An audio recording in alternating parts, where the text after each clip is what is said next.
Salam sejahtera, saudara yang kekasih di dalam nama Yesus Kristus Tuhan. Sekarang kita sampai pada tangga yang ke-6, yaitu kesalehan. Bacaan kita masih tetap di dalam 2 Petrus, pasal yang pertama, ayat 5 sampai ayat yang ke-8.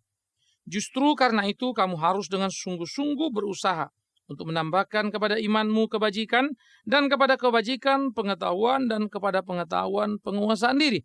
Kepada penguasaan diri ketekunan, dan pada ketekunan kesalehan, dan kepada kesalehan kasih akan saudara-saudara, dan kepada kasih akan saudara-saudara kasih akan semua orang. Sebab apabila semuanya itu ada padamu dengan berlimpah-limpah, kamu akan dibuatnya menjadi giat dan berhasil dalam pengenalanmu akan Yesus Kristus, Tuhan kita. Kesalehan menjadi bagian yang akan kita pikirkan sebagai tangga ke-7 dari pertumbuhan iman, ya, kekristenan kita. Ya. Nah, saudara yang kekasih, sesudah beberapa kali kita bicarakan, nah, ada 6 poin, sekarang kita tiba pada 6, dan poin terakhir tentu akan kita bicarakan berikutnya. Maka poin yang ke-6, tangga yang ke-6 adalah kesalehan. Apa itu kesalehan? Ya. Sehingga perlu ditambahkan dalam hidup orang percaya. Pertama, itu saleh adalah menunjukkan satu sikap hidup. Orang yang saleh, seperti gambaran perjanjian lama itu digambarkan seperti Ayub, begitu ya. Di dalam perjanjian baru juga ada beberapa nabi yang digambarkan sebagai orang yang saleh. Saleh adalah orang yang memiliki hidup yang murni. Artinya dia sudah mengambil sikap memisahkan diri sehingga tidak sama dengan gaya hidup dunia. Memisahkan diri ini bukan mengucilkan diri, misalnya kita tinggal di hutan, nggak mau sama yang lain, nggak mau modernitas, begitu ya. Bukan. Tetapi memisahkan diri artinya dari kehidupan yang salah. Dia mengambil sebuah keputusan menjadi seperti apa yang menjadi kehendak Tuhan, begitu. Ya, itu orang yang saleh. Jadi orang yang saleh itu sudah mempunyai satu sikap, sudah menentukan satu pilihan hidup yang sesuai dengan Alkitab itu sendiri. Itu dulu. Sehingga pada dirinya ada sebuah prinsip yang dibangunnya. Ya. Nah, orang seperti ini akan terus mempertahankan dirinya, mengevaluasi tiap tindakannya, mencermati tiap langkah-langkahnya pada dirinya sendiri, dan dia lihat tentu dengan mengukur dari Alkitab atau firman Tuhan yang sudah digumulinya. Itu menarik. Sehingga firman itu betul-betul menjadi pencerahan bagi dia. Ya, menjaga tiap langkah-langkah dia. Jadi orang saleh adalah orang yang memelihara hidupnya, kualitas tindakannya. Gitu ya. Jadi tadi kita bicara dulu pertama pilihan-pilihannya. Nah, yang kedua kemudian orang saleh juga adalah orang yang sangat spesifik dalam bertindak. Tadi kan pilihan hidup tadi sudah memisahkan diri dari hal-hal yang salah tadi. Dia sadar betul dia harus seperti apa yang Tuhan mau. Maka dalam bertindak dia sangat spesifik. Dia menganalisa, menilai segala sesuatu keputusan itu etis apa enggak etis, pantas apa enggak pantas. Dalam ukuran sekarang saya kasih gambaran gini. Dia mengambil keputusan itu bukan saja benar salah. Bukan saja benar salah ya. Kalau benar salah kan hitam putih selesai. Tapi ini boleh dia lakukan. Sah-sah saja. Tapi kemudian dia lihat. Pantas enggak ya? Berguna enggak ya? Nah, dia bisa mengendalikan diri sampai ke situ. Sehingga yang boleh pun bisa jadi tidak dilakukannya. Kalau bagi dia itu misalnya menyinggung perasaan orang lain. Jadi dia punya penguasaan diri yang sangat bagus. Sehingga dia menilai tiap tindakan-tindakannya. Orang saleh harus begitu. Jadi orang saleh tidak sama dengan orang yang selalu pergi ke gereja atau ke rumah ibadah begitu ya. Dengan baju atau jubah-jubah keagamaan. Yang melakukan ritual-ritual keagamaan. Bukan. Ya. Kalau cuma ritualitas mah banyak sekali orang seperti itu. Nah, itulah ahli Taurat. Yang selalu pergi ke sinagoga atau pergi ke bait Allah. Yang selalu bersembayang. Tapi nipu juga, nyalibkan Yesus pula lagi. Wow, kemunafikan yang mengerikan. Khotbahnya melempeng, bagus. Sampai Yesus berkata, dengar apa kata mereka? Karena mereka ngomong benar. Tapi jangan tiru kelakuannya, karena lihatlah hidupnya. Hanya memperkaya diri, membuat dirinya sendiri yang menjadi super luar biasa. Dia tidak hidup memikirkan yang lain dan berbagi dengan yang lain. Hidupnya hanya terus tentang dia. Itu mengerikan sekali. Ya. Nah, jadi saleh harus dijaga betul-betul. Di dalam prinsip pertama tadi, yaitu bagaimana dia mempunyai satu prinsip-prinsip penting ketika dia mau mengikut firman Tuhan itu. Dia merupakan orang yang sangat selektif. Yang kedua, di dalam bertindak, ia memilih dan memikirkan segala sesuatu dalam nilai-nilai yang tinggi. Sehingga ia tidak saja sedang memikirkan benar atau salah. Mungkin boleh itu dilakukannya, tetapi ia tidak akan mengerjakan jikalau itu menyinggung orang lain. Dia lebih suka mengekang dirinya. Dia lebih suka menahan kesukaannya. Dia lebih merdeka dan lebih rasa bahagia dengan tidak melakukan apa yang dia mau lakukan, asal itu kemudian menyenangkan hati orang lain. Daripada dia lakukan dan orang lain mungkin agak terganggu. Sekalipun dia tidak salah karena itu. Hebat ya. Nah, itulah orang saleh mestinya. Sehingga dalam tindakan-tindakannya kita bisa melihatnya. Tetapi awas, yang ketiga juga poin penting untuk kita perhatikan. Orang saleh juga adalah orang yang hidup dalam spiritualitas yang bagus. Religiositasnya juga tampak nyata. Maka dia adalah orang yang beribadah. Jadi orang saleh itu bukan cuma soal konsep hidupnya, tapi dia juga beribadah. Sehingga dia betul-betul melakukan ritual-ritual gereja itu dengan baik. Dengan sungguh-sungguh. Dia betul-betul melakukan seluruh ritual itu. Dan tidak pernah mengabaikannya. Ada jam doanya. Bagaimana dia mendisiplin dirinya. Untuk perenungannya, menggali kebenaran Alkitab, belajar dan terus belajar di sana. Metode tentu relatif. Bisa saja Anda punya banyak metode dan macam-macam yang efektif dan pas buat diri saudara. Tapi prinsip, mau belajarnya penting. Mau beribadahnya penting. Disiplin. Sehingga dia selalu ke gereja, berangkat dan melakukan bagian-bagian itu dengan cara yang sangat menyenangkan.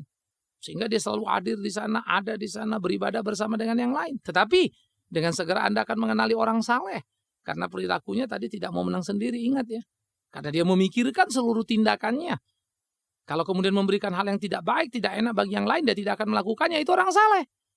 Jadi bukan mau-maunya gitu loh. Suka-suka aku boleh kok, bukan itu. Ya. Orang saleh itu nggak ada lagi egosentrisnya terlalu tinggi dan memikirkan diri saja, selera dia, mau-mau dia. Seperti semua orang lain itu sudah setan dan salah semua. Bukan. Ya. Kita mesti dewasa. Itu hanya sifat kanak-kanak itu. Kalau kanak-kanak kan gitu. Apa yang dia mau ya dia mau. Sampai mainan temannya pun dibilang mainannya. Itu anak-anak. Yang cengeng kanak-kanakan. Menyimpulkan sesuatu sebelum ada akhirnya. Sebelum tuntas final pengamatannya. Ya. Nah, orang-orang menyedihkan seperti ini banyak sekali. Ya. Yang kemudian membuat blunder banyak dalam hidupnya. Jadi orang saleh ingat bukan hanya menyangkut aktivitas keagamaannya loh ya. Jadi dia ke gereja, dia beribadah itu betul. Tetapi kualitas dalam tindakannya, pilihan-pilihan hidupnya itu sangat mengagumkan sekali. Sehingga orang saleh adalah orang-orang yang kemudian menjadi orang yang kita perhatikan menjalankan ritual-ritual itu secara utuh. Ya, kalau dalam perjanjian lama itu puasa adalah merupakan ekspresi kesalehan salah satunya. Puasa itu dilakukan untuk pengakuan dosa. Bisa juga puasa itu dilakukan untuk meminta pertolongan yang spesifik dari Tuhan. Ya, tetapi kebanyakan dan rata-rata orang berpuasa dalam perjanjian lama adalah menunjukkan kesalehannya. Ya, tapi awas, tidak semua orang yang puasa itu saleh. Jangan dibalik-balik dulu gitu ya. Sehingga mereka mendemonstrasikan itu dan melakukan itu. Tetapi ingat, poin yang pertama kedua tadi. Bagaimana mereka tampak dalam tindakan-tindakannya. Ini jangan puasa sih puasa. Ya, begini begono semua dilakukan ritual, nipu jalan juga. Ya, puasa sih puasa, tapi kelakuan tidak bisa ditiru. Puasa sih puasa, tapi tidak tanggung jawab. Puasa sih puasa, begitu ya. Tapi teman pun dikerjain misalnya. Sehingga orang bingung. Loh kok dia gitu sih? Aktivis, puasa, kesaksian, dan seterusnya. Nah, itu bukan orang saleh. Jadi orang saleh, dia lakukan apa yang dilakukannya di dalam gereja, jam doa tadi, penggalian Alkitab tadi, tapi nyata dan tampak dalam sikap hidupnya. Gitulah. Ya. Sehingga pilihan-pilihannya itu menarik. Bahkan dalam pikirannya pun, dia sudah mempunyai konsep pemilahan yang sangat jelas. Mana yang Tuhan mau, mana yang Tuhan tidak mau. Sehingga kesalehan menjadi gugatan yang sangat penting di dalam diri kita. Sehingga kesalehan itu sudah menempatkan seseorang unik pada dirinya. Uniknya apa tadi? Ingat, secara aktivitas keagamaan dia lakukan semuanya. Tapi kualitas kehidupan tampak nyata. Sehingga dia unik pada dirinya, artinya dia menjadi lain dengan yang lain. Dengan segera orang bisa mengenalinya. Itu orang saleh. Bukan karena seragam jubah yang dipakainya. Ya. Lalu dia pergi ke gereja misalnya. Bukan. Bukan itunya. Jadi dalam aktivitas ritualnya jelas kelihatan. Dia menyanyi, memuji. Tapi dalam spiritualnya jelas tampak nyata kualitas perbedaan dengan yang lainnya. Nah, bagaimana dengan kita? Ini menjadi pertanyaan-pertanyaan serius, saudaraku. Kadang-kadang di banyak aspek yang masih berupa kulit saja pun kita sudah tidak beres. Apalagi kalau sudah masuk ke dalam isi. Berapa banyak orang-orang Kristen yang tidak tekun, yang tidak sungguh-sungguh misalnya dalam beribadah. Ya, 1 kali datang, 2 kali absen. Atau mungkin sedikit baik, 3-1, 3 kali datang, 1 kali absen. Tapi selalu ada absennya. Bagaimana banyaknya orang-orang Kristen yang tidak bisa komit pada hari ibadah. Sehingga sangat tergantung situasi. Ada tamu, ada ini, jadi nggak kebaktian hari Minggu. Demi Tuhan yang hidup, saya berteriak dari sini, Anda salah besar. Nggak ada hak tamu untuk membuat Anda tidak ke gereja. Ya, pikirkan kalimat saya baik-baik. Seberapa pentingnya tamumu itu? Suruh dia tunggu. Atur waktu. Emang saudara nggak bisa ngatur waktu sampai harus tidak ke gereja? Soal saudara pergi ke gereja lain yang dekat rumah karena masalah waktu, kebetulan ada di samping rumah, itu sih urusan lain. Gereja masa-masa saja kemana Anda pergi pada waktu itu. Ya. Tetapi sikap bergereja itu penting. Sikap bergereja itu harus dilakukan. Sikap bergereja itu harus dipenuhi. Sikap bergereja harus diwujud nyatakan. Termasuk kalau kita ada di luar kota. Di mana ada gereja, kita mesti cari tahu. Jam berapa kita datang ibadah. Bersama dengan jemaat setempat. Jadi orang-orang Kristen mesti berani mengevaluasi dirinya. Anda selalu bilang Yesus Kristus itu baik, Tuhan itu maha kasih. Tapi ke gereja saja bisa bolos. Di mana? Orang agama lain akan lihat dan berkata, oh ini orang Kristen kok aneh. Katanya Tuhannya maha kasih. Katanya mati di kayu salib untuk dia. Tapi nyatanya, seminggu sekali kebaktian aja bisa nggak datang. Mau apa itu? Kita dicemooh orang, kita jadi batu sandungan. Jangan, saudaraku. Belajarlah melakukan yang benar itu. Seperti apa yang Tuhan mau. Itu hidup kita. Di situ kita hidup. Jadi, di dalam pergumulan-pergumulan kehidupan yang kita jalani, dari segi kuantitas yang lihat kebaktian tadi gini, jangan sampai kita jadi batu sandungan. Ditambah lagi dalam perilaku tadi. Jangan juga kemudian seperti saya bilang tadi di depan, rajin sekali pokoknya persekutuan, seluruh kegiatan ikut dan tidak pernah bolos. Tapi tadi itu, tipu kiri, tipu kanan. Kualitasnya tidak kelihatan. Orang saleh tidak begitu. Jadi orang saleh itu bukan hanya menyangkut aktivitas keagamaannya saja. Ia lakukan. Ritual-ritual, tuntutan ritual dia penuhi. Tetapi kualitas kehidupannya juga tampak nyata. Ingat tadi dia memiliki konsep memisahkan diri dari kehidupan yang salah. Terus mempunyai kerinduan melakukan kebenaran secara utuh. Menseleksi tiap tindakan-tindakannya dengan cermat. Sehingga dia tidak terjebak pada putusan salah. Bahkan ketika itu pun boleh. Ia berpikir dan menimbang dengan bagus. Bagaimana dampaknya dengan orang lain? Etis apa tidak? Saya ambil contoh misalnya. Mana orang dilarang kaya kan? Alkitab tidak larang. Pendeta kaya sah-sah saja kan. Tapi kalau kemudian pendeta menjadi kaya dan ekstra super kaya begitu, nah, saudara pikir etis nggak di Indonesia seperti gitu? Di mana kemiskinan masih banyak? Nah, pikirkan sendiri saja. Ya, ini bukan soal boleh tidak boleh. Kepekaan, apalagi misalnya di level pendeta begitu kan ya, di level yang sudah lebih tinggi bukan level jemaat ini. Orang-orang Kristen pun jangan terlalu super kaya pada diri sendiri, karena mesti sadar kan. Kita kan katanya diberkati Tuhan jadi berkat. Selalu omongnya begitu. Tapi sudah dapat berkat, makan sendiri. Bagi-bagi ya tuh. Makin banyak yang kau bagi, makin banyak yang tertolong. Tapi kalau semua kau tumpuk untuk dirimu, kau puas. Yang lain tak tertolong. Ironis kan? Itu baru pengusaha Kristen. Belum lagi tadi itu pendeta. Nah jadi kita mesti perhatikan baik-baik. Ya, sehingga mungkin kita mesti belajar memiliki segala sesuatu itu based in fungsinya apa. Oh ini fungsinya memang penting lah, lakukan. Bukan gengsinya. Iya dong ya. Nah ini membuat pembelajaran-pembelajaran penting. Sehingga sikap elegan dalam konteks kesalehan itu wow. Tajam sekali. Berasa sekali. Memang begitulah seharusnya kita. Sehingga kesalehan itu akan membawa kita pada dinamika hidup yang luar biasa. Kualitas hidup yang luar biasa. Kesalehan itu akan membuat kita masuk dalam pembelajaran-pembelajaran yang luar biasa. Ini perlu.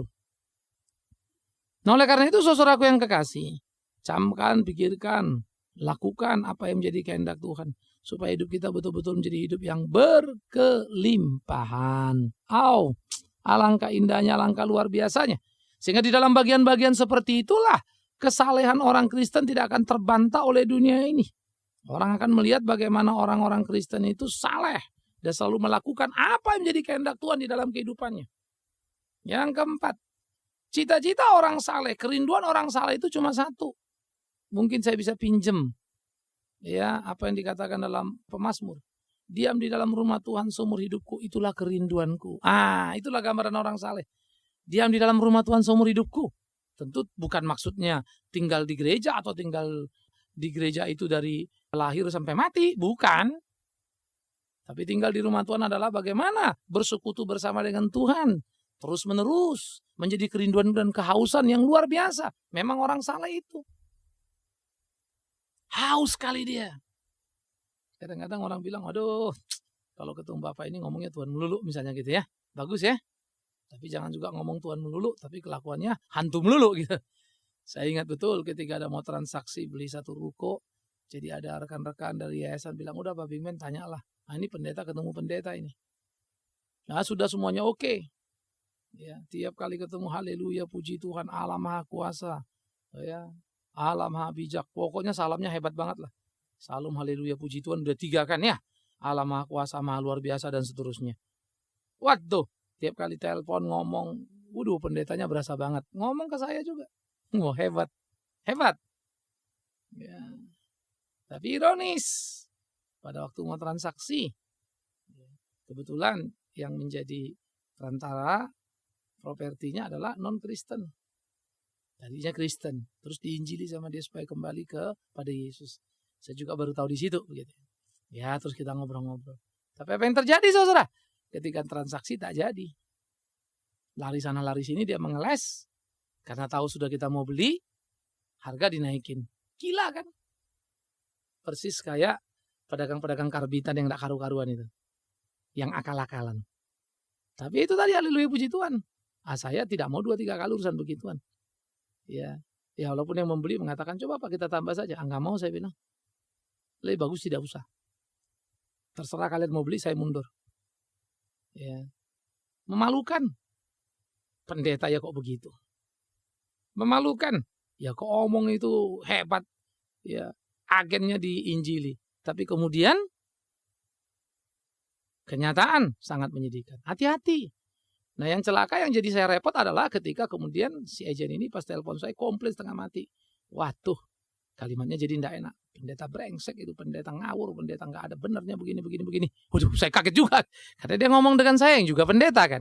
Saya bilang betul dia begini begono tapi please kalaupun you mau pakai PDT sebut namanya, jangan jabatannya. Karena toh masih banyak pendeta yang lempeng. Saya coba memberikan pengertian pada dia, juga coba menceritakan kebenaran pada dia. Supaya dia jangan jadi akar pahit. Ya. Lalu akhirnya jadi anti klimaks. Tapi itulah kenyataan-kenyataan yang ada. Kesalehan tidak akan membuat orang seperti itu. Kata dan laku akan sama. Kesalehan akan membuat orang terjaga. Karena dia berhitung betul. Dan Tuhan menuntut kita seperti itu. Ya. Saya selalu berdoa supaya Tuhan tolong kita semua. Karena kita harus ke sana.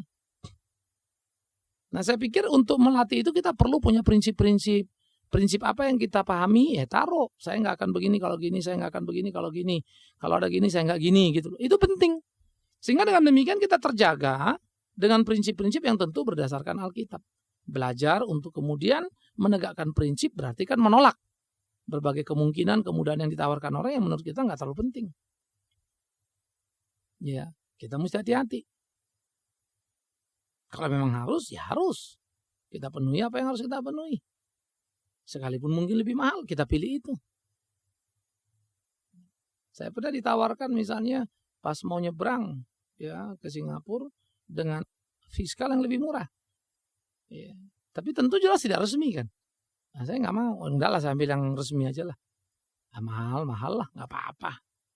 Memang konsekuensinya segitu kok, mau lewat ya nggak? Ya kita keluar duit. Ya kelihatannya memang rada bodoh. Nggak ada peluangnya kok nggak mau. Tapi bukankah lebih bodoh kalau saya kecebur ke situ? Apalagi Tadi itu ingat saya pendeta. Ya. Sehingga mesti dipikirkan. Udah mikir gini aja nih, udah punya prinsip aja. Banyak hal yang salah yang masih kita lakukan. Kadang-kadang saya suka kesel dengan diri saya sendiri. Aduh, kenapa gitu? Nyesel ya. Malu-maluin aja. Sehingga mesti terus belajar. Belajar dan belajar. Maka saya percaya Tuhan pasti akan tolong kita dalam kejujuran kita untuk kita bisa menggapai kesalehan yang memang jadi kehendak Tuhan dalam kehidupan kita. Sehingga dengan kesalehan itu kita bisa hidup mempengaruhi apa yang bisa kita pengaruhi di sekitar kita. Sehingga sungguh-sungguh di dalamnya Tuhan dipermuliakan. Nah, saudara-saudaraku, mari kita koreksi diri kita. Jangan sampai tutur kata, perilaku, nilai-nilai, value kita nggak ada. Jangan sampai soal itu dulu lah gitu ya. Tetapi malah soal ibadah tadi saja kita sudah gugur. Ayo perbaiki dirimu, periksa baik-baik. Tapi jangan lagi terjebak hanya ibadah, tapi kualitas hidup tadi kan gitu ya. Sehingga dengan demikian kita balance semuanya, kita lakukan dalam kehidupan kita, keseharian kita. Sehingga akhirnya orang yang mengenal kita, yang bergaul dengan kita, bisa mempunyai penilaian yang positif dan yang benar, yang baik tentang kita. Dan mereka akan berkata, sungguh orang ini orang Kristen. Saya tahu dari hidupnya. Selamat menjadi orang saleh. Bukan karena sekedar beribadah, tapi punya kualitas hidup yang luar biasa. Punya pilihan-pilihan yang tegas, prinsip-prinsip yang ditumbuh kembangkan, dan hidup memilih terpisah dari dosa. Saleh. Itulah Anda dan saya digugat Tuhan. Dan itu baru berada dalam tangga yang keenam. Biar kita terus bertumbuh dari iman bergerak, dari pertobatan bergerak, sampai kepada hidup melayani Tuhan. Tuhan dipermuliakan, hidup kita pasti dipuaskan. Amin. Mari kita berdoa. Ya Tuhan, kami bersyukur, kami berterima kasih untuk cinta kasih-Mu dalam hidup kami, untuk apa yang bisa kami gumuli dalam hari-hari kami yang kami lakukan. Kami berdoa supaya Tuhan terus menolong memimpin kami, sehingga kami bisa menjalani kehidupan ini dan menjadi pemenang. Tuhan dipermuliakan. Nyatakan kasih-Mu, kuatkan kami untuk menjadi saleh seperti apa yang menjadi kehendak-Mu. Bagaimana menjaga kesalehan di dalam setiap pergumulan kehidupan kami, sehingga kami hidup menjadi berkat bagi banyak orang di sekitar kami. Nama Tuhan dipermuliakan. Demi Yesus Kristus Tuhan kami berdoa, berterima kasih untuk pemikiran pergumulan tentang 7 anak tangga pertumbuhan ini. Terpujilah Tuhan. Amin.